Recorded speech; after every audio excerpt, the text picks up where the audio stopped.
jump into some of these. Some of these player profiles. We're going to talk about a lot of these guys who are going to be. We're going to be seeing their names called on Wednesday and throughout the draft. First, I guess for me, the arms, right? So the top four arms in the draft. You've referenced several of them so far. Asa Lacy, lefty from Texas A&M. Max Mayer, however you pronounce his last name, from Minnesota, Reed Detmers out of Louisville, and Emerson Hancock out of Georgia. So 4 college guys. Those are the top 4 pitchers. Break down for me how you like these guys and kind of where you see them going and who you like the best. So I'm different. I must point that out. I like being different. I always have been when it comes to drafts. I always like to identify guys that I don't like, and I've been wrong, but I've been right sometimes too, and I'll die on that hill. But looking at this draft, and I'm not saying this is the way they're going to go, but everybody's talking about Asa Lacy, Emerson Hancock as the top 2, and those are both really good pitchers. But I'm Max Meyer and Reed Detmers at the top. Those are my top 2 arms. Max Meyer, he's a cold weather pitcher. He's a short guy. If he wasn't so short, if he had Emerson Hancock's size with his stuff, he'd be the number 1 overall pick, even over Torque, I think so. With that present stuff, 6 foot 185. So he's a guy with not a big build, but he's I mean, he ridiculous velo, right? Yeah, and I think you would think over time that people would get off the size. And in baseball, but still, it comes up in conversation. And believe me, you look at video of Emerson Hancock, and he looks the part. He's big. He fills out his body, has smooth mechanics, repeatable. He does it, he throws strikes, things like that. But Max Meyer has the stuff, and he spins it well. And the other thing to mention about Max Meyer is he's a cold weather pitcher. And what does that mean? That might mean nothing to people, but he doesn't have the workload that a guy from down south has on his arm, which has been proven that there's studies out that say Texas pitchers, Florida pitchers, California pitchers, warm weather pitchers get injured more. The cold weather guys, he was a hockey player. He's a competitor. He goes out there and he shows it. I was listening to him talk. And the other thing is he doesn't even realize how good his stuff is. He knows he can throw it for strikes and it gets swings and misses at an elite rate. But he was talking about in an interview with the MLB pipeline guys saying that he's never been analytically inclined, and he would like to see where his pitches are most effective.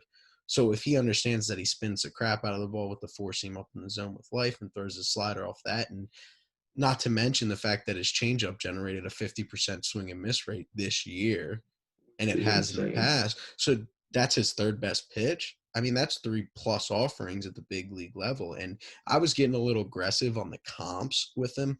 A lot of people go Sonny Gray because the shorter, small side. But, looking at the stuff and how it profiles, it looks like early career DeGrom. And no, I'm not saying he's going to turn into DeGrom, but it's the high life 4-seamer, the slider that's filthy, and the changeup that's good enough to get swing and misses. It's 3 pitches. And that's what I'm looking at, is seeing that guy. And he's short, so what?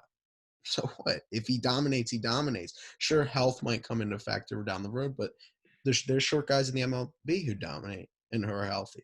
So that he's my number 1. And secondly is Reed Detmers. And I'll get to why Emerson Hancock and Asa Lacy aren't in my top 2. I think they're both going to be formidable pitchers in the MLB.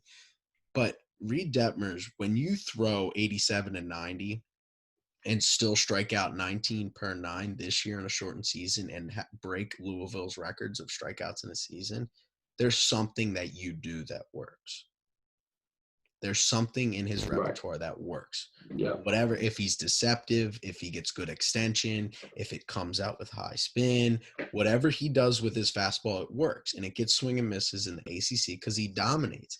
And the curveball is a legit double plus offering. I think some people grade it out as 70, and it's legit. And the thing about Detmers that a lot of people talk about is he's a velo bump away from being an elite pitcher. He's a velo bump from being the best starter. And I completely agree, but he's 6'3", 225, filled out college arm. He's not getting a velo bump.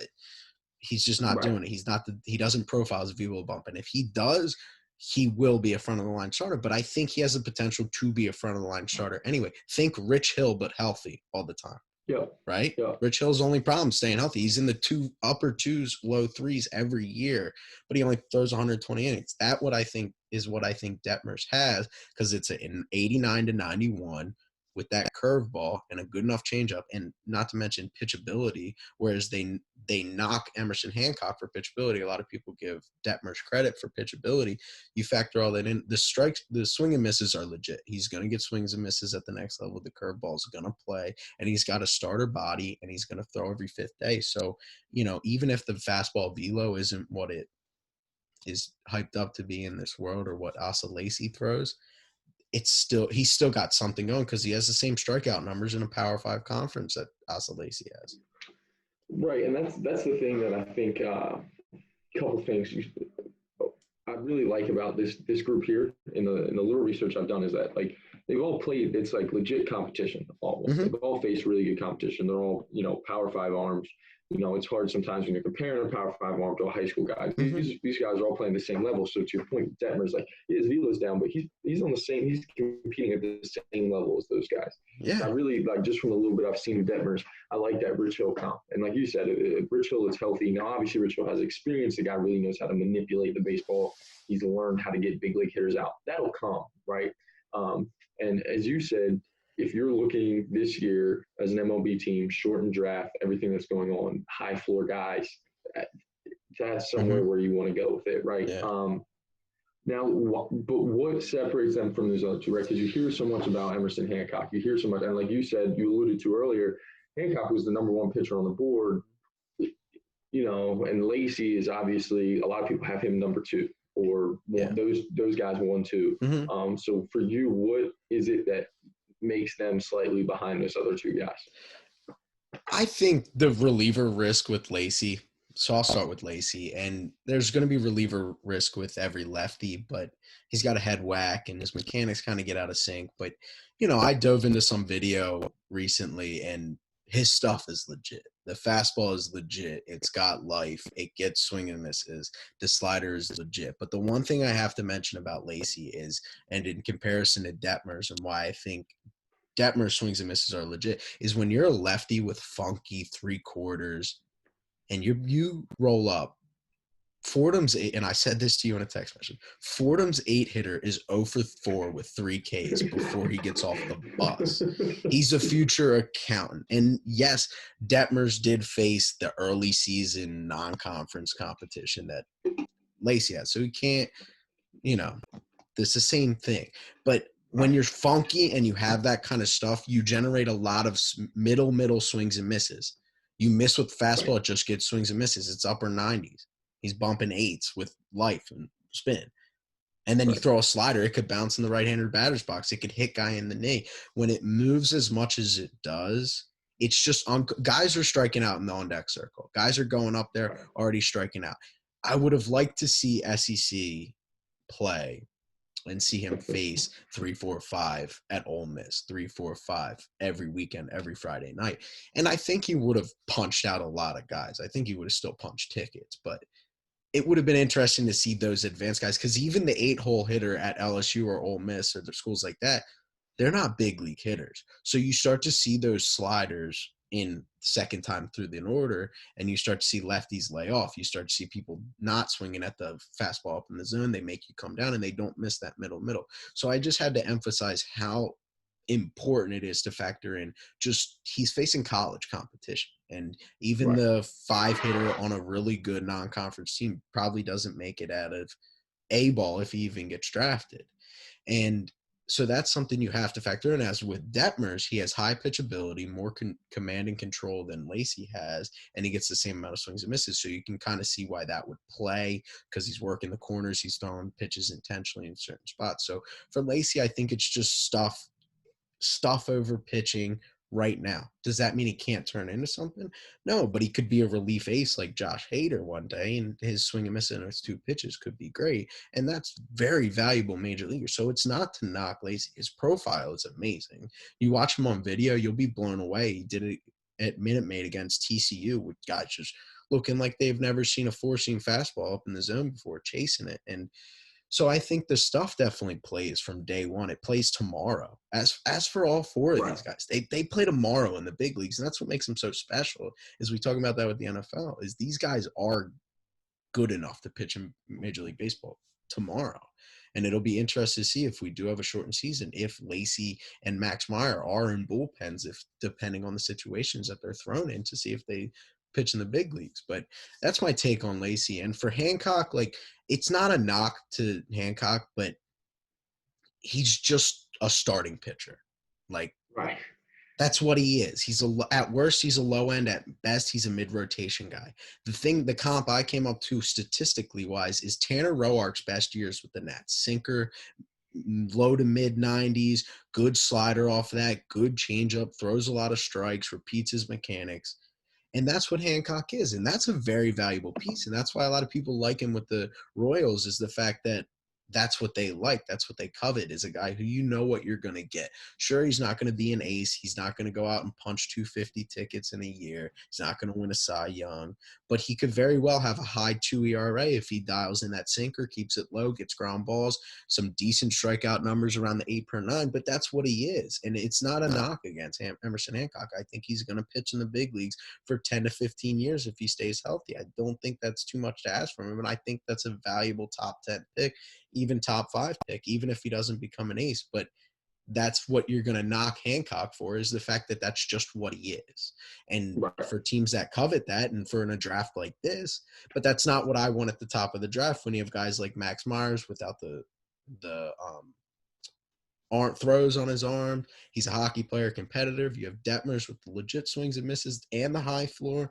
You have Lacy with the stuff and the potential. And then you just have Hancock, and he'll just go out and he'll throw good innings, quality innings for you. I think that's interesting in the sense that when you look at it, like, what are you drafting for, right? So it's going to come down to what these organizations are looking for. You know, we fall in love with stuff. A lot of these organizations, they fall in love with stuff, especially because you're not drafting for a guy to pitch tomorrow, right? So you can take a Lacy first because he might have the best stuff of all of them, right? Because he's one of those guys, correct me if I'm wrong, right? Low 3/4 guy.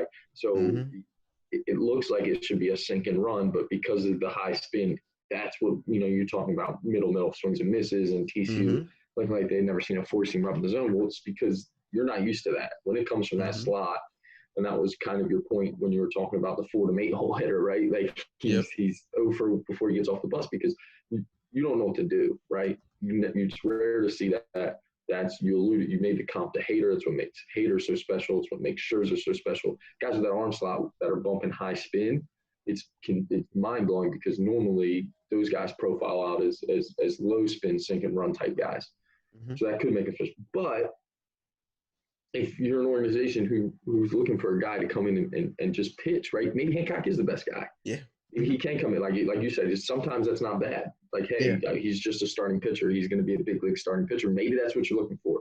But I can see why, you know, kind of where you have them and whoever gets them, because all these guys from the mock, all these guys are probably top 10 picks, right? Yeah. And they're all very good picks. It's just, you know, you're comparing guys that, you know, I prefer the latter two of Max Meyer and Detmer. Some people prefer Lacy and Hancock. And the one thing I want to point out is, we brought it up already, it's 50-50. I'm sure there's teams like the Astros, Dodgers, Yankees who might not be interested in a Hancock. And I know that's later in the draft. He's not even going to make it, but his type. And they might be all in for the Lacy. Like, I guarantee the Orioles won't even consider Emerson Hancock. It's just not their profile. He doesn't fit what they want. They want vertically moving fastballs. They don't want sinker guys. They want a high upside. So they would prefer Lacy. But a team like the Royals knows the Orioles aren't going to. So, like, if the Orioles are picking at 3 and the Royals are Hancock number 1, they're getting Hancock because that's what I'm talking about with the 50-50 draft. There's 15 teams. Like, I know the Nationals would love Emerson Hancock. The Royals would love Emerson Hancock. I'm sure the Giants would love Emerson Hancock. A's, things like that. All those teams would value Emerson Hancock, and Reed Detmers to a certain extent. And then there's other teams in the MLB, like the Twins, like the Mariners, like they want the stuff. They want the stuff, and they want the spin, and they want the vertical move, and they want efficient spin and sliders and things like that.